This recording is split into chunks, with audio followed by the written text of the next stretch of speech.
baza ko 40% y'ingo zose zibana zirangira zishwanye kubera ikibazo cy'amafaranga. Amafaranga twayirengagiza gute ni ingenzi mu rugo mu mibanire y'abantu bashakanye. Uyu munsi ndashaka kugira ngo nganire nk'umu economiste ariko nongera kaleya ko ndo mubyeyi. Ubu mugiye kumbera abana mwese tuganire. Ushobora kufite gahunda y'ubukwe vuba hangaha cyangwa umaze igihe gitoya bikirimo kugucyanga. Ndashaka kugira ngo uyu munsi tuganire tubwizanye ukuri inama ndi bubagire ntago maze imyaka myinshi cyane mu rushako ariko imyaka 12 ntago ari imikino. Rero ndashaka kugira ngo tuganire ibi bintu by'amafaranga kuki bishwanisha abantu cyane niki wabikoraho.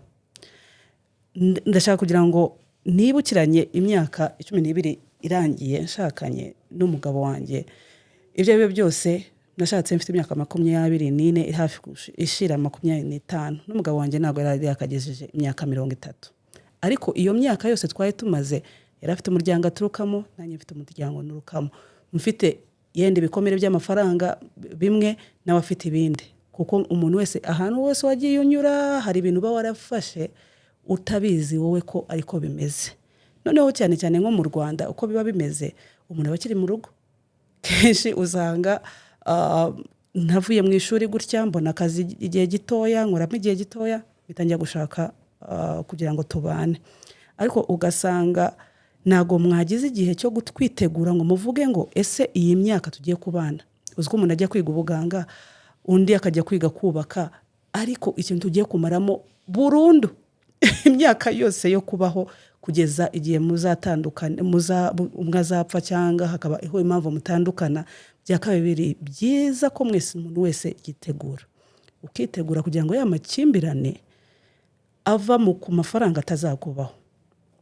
Ariko usanga niba mugezi wanjye asohokanye umukobwa ku munsi wa mbere ku munsi wa kabiri ku munsi wa gatatu kugeza igihe bazemeranya no kubana ibintu by'amafaranga bakabitinya kubera kuntu tubyumva avuga umukobwa aravuga ngo se nimbaza umuhungu ibintu by'amafaranga. Umugabo wanjye yajyaga tugikundana turi hafi kubana ajyaga ambwira umushahara we nkajya nibaza ese uyu mugabo yambonyemo ko nkunda amafaranga kubera icyo ambwira ibintu by'amafaranga. Siribuke ko ayo mafaranga nitujya kubana mu by'ukuri ari yo fatizo tuzakoresha kugira ngo ayo mafaranga nyine dutangiye tuyajere. Ugasanga ibintu by'amafaranga ndi kubitinya kubera ukuntu abantu bishizemo ko umukobwa ubaza ibintu by'amafaranga abashabutse cyane bituma ashobora kuba ari nk'umu gold digger. Umugabo nawe yakumva umukobwa mbaje ariko sohembwa amafaranga angahe akavuga ngo uyu mukobwa none yaba nkunda ha amafaranga. Abantu bajya banyandikira bakambaza none se ubu mubwije ukuri ko mwembwe 200 yari asanzwe ari umwana wo mu bakire bizagenda bite kazahita amakanira. Nanjye nkababaza none se ubwo naguhakanira nataguhakanira mukabana mwagera mu rugo agasanga mu by'ukuri uhembwa 200 yenda we expectations ze zari kuri 500 urumva atari ikibazo. Rero birasaba ngo mu bintu byibanze bya mbere nkuko utangira kubaza umuntu umuryango w'ahana turuka ukamubaza ibyo yize ukamubaza mbega hahandi mugenda mumenyana ni ngombwa ngo utangire muganire ku bintu by'amafaranga kugira ngo mutangire mu byimenyereze kuko muraga kubyimenyereza ubu ngubu nyuma y'imyaka 2 mu datinga mubane usange umugore afite ikibazo ashaka kukubaza ariko kubera ko abizi ko wanze kubivugaho mbere yuko mushakana akabitinya kubikubaza. Uko gutinya kubikubaza niho usanga yenda wafashe ideni. Hari abantu bajya banyandikira akavuga ngo ngiye mfite ideni natinye kubwira umukobwa tugiye gushakana.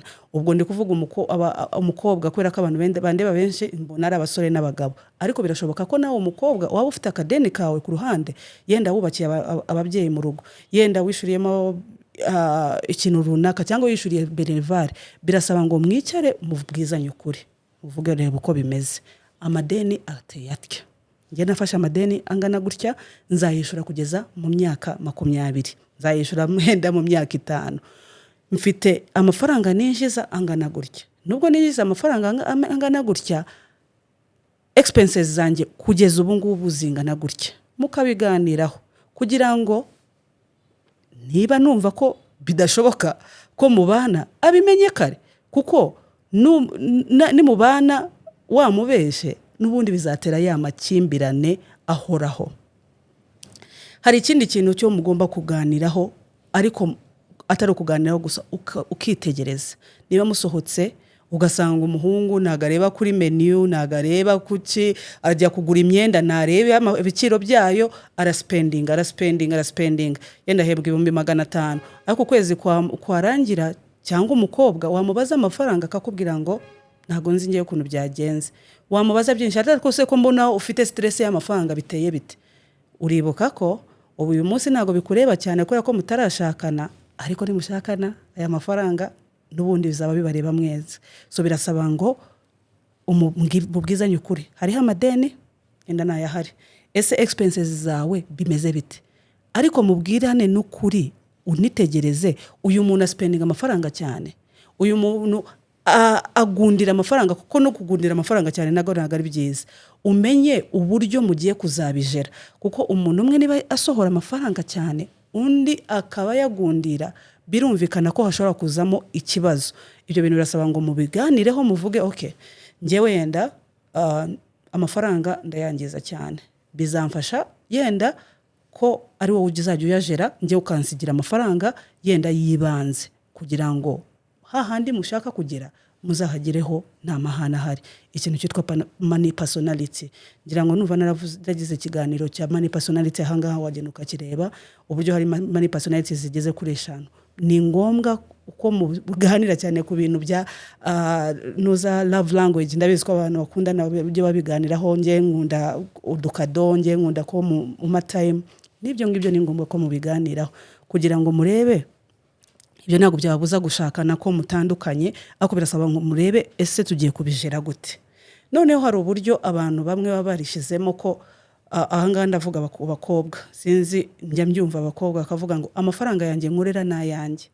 amafaranga ye akorera nayacu sinzi niba mujya mubyumva iryo ni ikosa rikomeye cyane kuko mugomba kwibuka ko ubu ngubu mwabaye umwe amafaranga yanyu yose keretse niba mwaravanguye umutungo ariko niba mutaravanguye umutungo biri unfair ko wumva amafaranga y'umugabo araye gusa rakara yanyu gusa noneho ayawe akaba arayawe gusa uzakoresha kuko hari igihe erega n'abakobwa bahembwa amafaranga umugore yahembwa amafaranga menshi kurusha umugabo ugasanga wowe ufite amafaranga menshi cyane ni wowe ushaka kuyangiza umugabo we urashaka kugira ngo yazane niho hahandi havamo ikintu cya resentment agatangira akakwishiramo cyangwa nawe ukamwishiramo mu bintu bitari ngombwa birasaba ngo none mubwiranye ukuri hari n'ingewe n'amakaponzi bakavuga okay twese tugiye kugabana ibintu tugiye gukora mu rugo avuga wowe uzajya yenda ukavaringa ibintu binini ngiye nkavaringe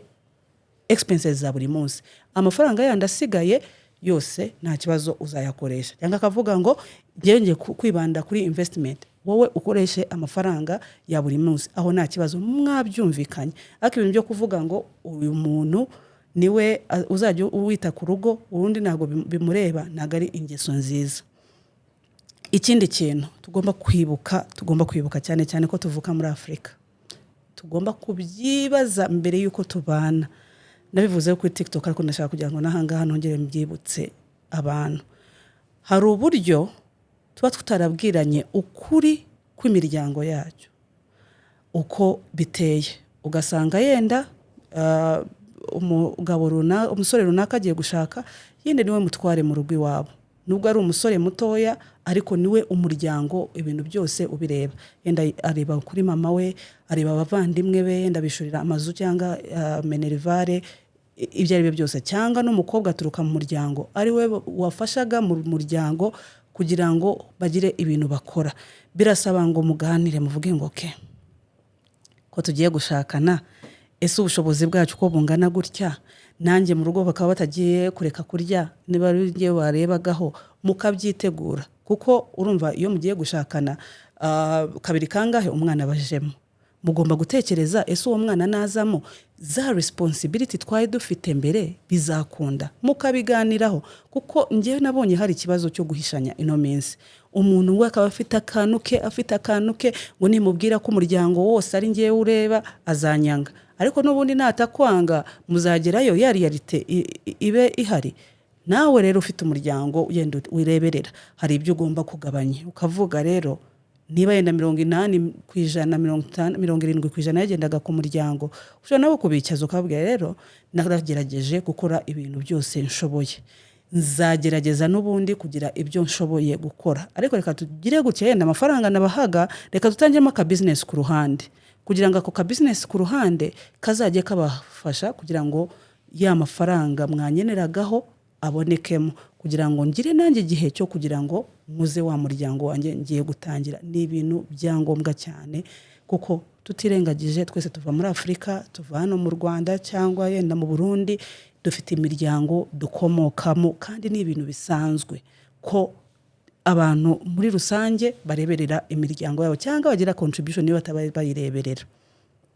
Ikindi njya mbona abantu batajya baganiraho ni ambitions, aho wireba nyuma y'imyaka 10 ugasanga mumeze nkaho muri competition, birasaba ngo muganire uvuge ngo okay ngiye numva nibona ko nzaba ndi muri Amerika imyaka 5, undi akakubwira ariko ngewe ndumva nshaka kujya kuba mu Rwanda. Urumva bizagenda bite? Umuntu umwe ashaka kujya muri Amerika undi ashaka kujya arashaka kuguma mu Rwanda, bizateza cya kibazo kuko umwe arashaka iterambere ryo mu Rwanda undi arashaka kujya mu iterambere ryo muri Amerika.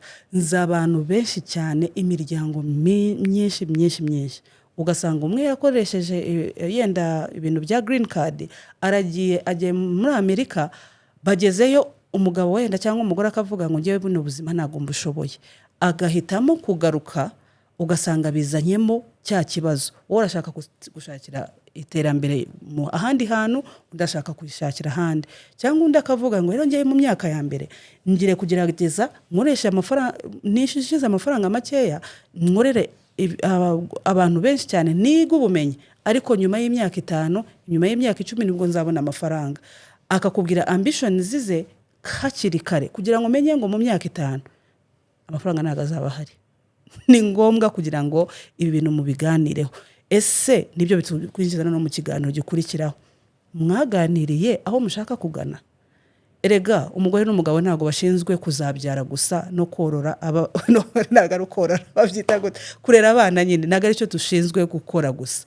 Harimo ibintu bitandukanye, harimo kugira ngo murebere hamwe iterambere ry'umuryango wanyu, ntago ari iterambere ryanyu babiri noneho hajemo abana.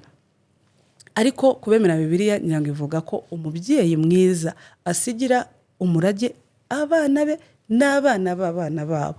Ibaze niba mutaratangira gutekereza viziyo mufite nk'umuryango, kugira ngo no mu myaka ya mbere mutangire muyikoreho, mutangire muvuge ngo okay niki wowe wakora, niki ngewe nakora, niki twakora kugira ngo dutangire twubake ejo hazaza h'umuryango, ku buryo twivana hantu umuryango wacu waruri ukagera mu rundi rwego.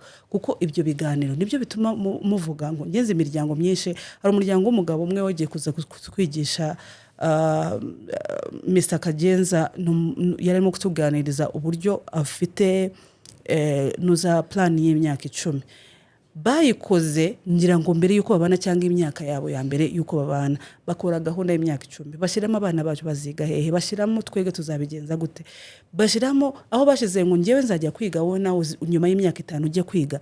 Ubu ngubu barabipangira, bakavuga okay niba uzagena mu myaka 5 kwiga, reka tugerageza abana tubabyare mbere, kugira ngo cyagiye cyo kugenda kwiga kwawe yenda hanze abana bazabe bagejeje mu ya myaka ngewe mbasigaranye nta kibazo. Urumva ako kantu ko kuganiraho, mugafata gahunda imwe mukakora nka team.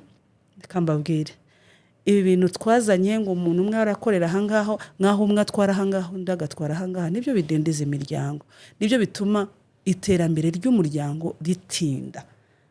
Noneho ikintu cy'amabanga, ndabizi ko nigeze gukora iki kiganiro kuri TikTok, ndimo kubaza ese kuki abagabo basigaye bahisha imitungo. Ugasanga arimo kugenda kuyandika, aguze ikibanza arimo kucyandika kuri murumuna we, arimo kucyandika kuri iki, kubera ko atizeye umutekano we n'umugabo n'umugore. Badushinza ko usanga niyo abantu batandukanye, umugabo ibyo yakoreye byose ubitwaye. Ariko ibyo ngibyo ntago twifuza ko hari umuntu uzatandukana n'undi. Iryo hishana ngenza abantu, umuntu wapfuye, umugabo we umugore we akaba atazi icyambere ko hari amadeni yafashe kuko yafatiye ku mandi mazina ariko atazi n'imitungo yari afite. Ibaze babana rero bagiye kubaho bate, umuryango ugiye kubaho gute? Kuko ntabwo uzi igihe ikintu cyose gishobora kubaho. Ushobora kuba umugore ukaba ufite ibintu ndabizi ko n'abagore hari abantu abagore basigaye bubaka amazu bakayubaka mu yandi mazina, ugasanga afashe ideni. Abajya babandegera bakavuga ngo umuntu agafata ramberi akajya kugura rambere, ubwo umugabo nagahize akajya kuguramo ikintu, cya kintu yenda kubera ko atabiganiriye n'umugabo we ngo babinonosore, ugasanga wamuhangitse. Ibaze rero ukuntu waguhangitse wafashe na ramberi ugashirisha ibibazo ku muryango wawe kubera twatubanga muba mufite tutari ngombwa. Birasaba rero twatangiriye kuvuga ngo niba mugiye gukundana, mwiyemeje ko mugiye gukundana, nibaza ko mutifuza ko nyuma y'umwaka umwe, nyuma y'imyaka 2 mugiye gushakana, bavuze ko ugiye gutangira kuganira ku mafaranga kugira ngo mugire habit yo gutangira kuganira. Icya kabiri tuvuzeho, hagiye kuvaho amabanga ayariyo yose kuva mugitangira, kugira ngo ya mabanga na nyuma y'imyaka 20 atazaba hari, na nyuma y'imyaka 30 atazaba hari. Ikindi cya gatatu, mugiye kubwizanya nyine ukuri kw'imiryango kugira ngo murebe ni gute mu balancing.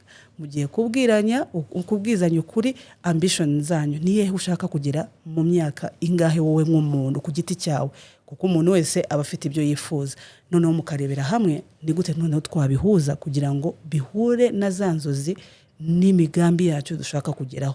Ariko murebere hamwe ya goal mushaka kureba nk'umuryango wanyu. Noneho mwese hamwe mushire imbaraga hamwe kugira ngo mukore uburyo umuryango wanyu wava ku rwego rumwe ikagera kuri bundi. Abantu ndibuka tujya gushakana, kazino wanjye umwe yarambwiye ngo bitangiranye n'umusore mutoya, hari ibintu tujya twibesha. Ubundi umusore w'imyaka 28, imyaka 30 yenda cyangwa nirenzeho mikeya, ubumva ubukire yazabukura hehe? Cyetse baramuraze amafaranga. Nawe niba gitangira ubuzima nawe ukagibutangira, ariko niba muhisemo kavuga okay tutangiriye hano hasi, ariko tugiye gukoresha imbaraga zose kugira ngo dukore tugere hahandi dushaka. Akantu nibagiwe kuvugaho bije ibintu byo kubaho nkaho ejo hatazongera kubaho, cyangwa mufite akavuyo mwubajije ngo umuryango wawe ukenera amafaranga angahe kugira ngo ubeho ukaba utabimenya, biragoranye cyane. Kuko ntabwo ushobora no kumenya imbaraga ugiye gushiramo kugira ngo uvuge ngo yenda niba dukoresha 500, ngomba gukora uko nshoboye kugira ngo ngere kuri 800, kugira ngo ya 300 arenzeho nangire nyashora handi. Ntabwo wabimenya wowe uhihora usanga murya ibyo uko mubibonye. Birasaba ngo mwicare hamwe murebe wa wundi ushoboye ibyo kujira amafaranga kurusha uwundi, mukore bije wa muntu ushoboye amafaranga ari we uyajera. Ntago ari ngombwa ngo ari umugore cyangwa ari umugabo. Hari igihe amakupure nzi usanga umugabo ari ushoboye kujera amafaranga kurusha umugabo, nta mugore nta kibazo, cyangwa umugore akaruzi kujera amafaranga kurusha umugabo, nabyo nta kibazo. Icyangombwa nuko mwese mufatanya hamwe mukareba uburyo mushobora kugira kuri ya terambere. Mu minsi za ndimo gutegura igikorwa cya mentorship y'ama couples agiye gushakana, kugira ngo noneho bya bintu byose tubigemo. Nzababwira igihe bizatangirira kugira ngo ibi biganiro tubigire. Imyaka 30-40 Imana ibahaye ubuzima muzabana cyangwa inarenze, abantu bamaze imyaka 70 babana. Birasaba ngo mwitegure nkuko wigira ibindi bintu byose, birasaba ngo witegure urugo, ariko twibukiranya ko uko nabivuze 40% ya divorces zose zibaho ziterwa n'amakimbirane ajyana n'amafaranga. Ntabwo nifuza ko azaba ari wowe. Ndashaka kugira ngo mwese muzagire ingo nziza, ingo ziteye imbere, ingo umuntu wese yareberaho akavugira urugero rwazo. Nizera ko mugiye kubishyira muri gahunda, mushaka kunyandikira niba hari ikindi kibazo mufite, cyangwa mukabishyira muri comment kugira ngo ibi mubyumva gute. Nizihe mbogamizi murimo kubona zitera ya makimbirane? Hari n'abatadivorcing ariko ugasanga babanyeho nabi kubera ikibazo cy'amafaranga. Aya mafaranga mu byukuri nikiye cyatuma mushwana kandi hari ibintu mwakora kugira ngo mutisanga muri ibyo ngibyo. Murakoze naho ubutaha.